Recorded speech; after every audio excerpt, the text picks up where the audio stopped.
Et on va reparler de ces cortèges avec vous, Rokhaya Diallo, dans votre édito. Est-ce que c'est une mauvaise nouvelle, électoralement parlant, pour Nicolas Sarkozy, ces manifestations de retraités? C'est une mauvaise nouvelle qui suit d'autres mauvaises nouvelles, car les retraités ne sont pas les seuls dans la rue. Si ça continue, tout le monde va y finir. Il n'y a pas longtemps, les enseignants du privé défilaient pour la première fois aux côtés des enseignants du public pour dénoncer les conditions de dégradation de l'enseignement de l'éducation nationale.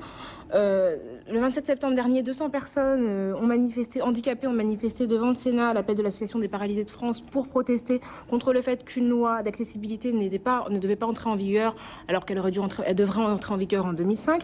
Et aujourd'hui, ce sont les retraités qui manifestent contre la possible privatisation de l'assurance retraite. Alors 5 organisations syndicales exigent dans un communiqué qu'il y ait une prestation universelle qui compense la perte d'autonomie des retraités pour qu'elle soit prise en charge par la solidarité nationale, ce qui correspond aux valeurs de notre pays.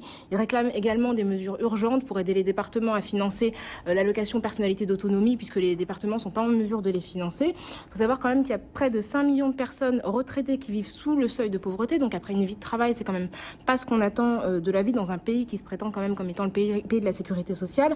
Et finalement, c'est pas le plan anti-déficit qui a été annoncé par le gouvernement qui va colmater un peu ces dommages, d'autant plus que le prix des denrées alimentaires augmente et que quand on est retraité, on mange comme tout le monde.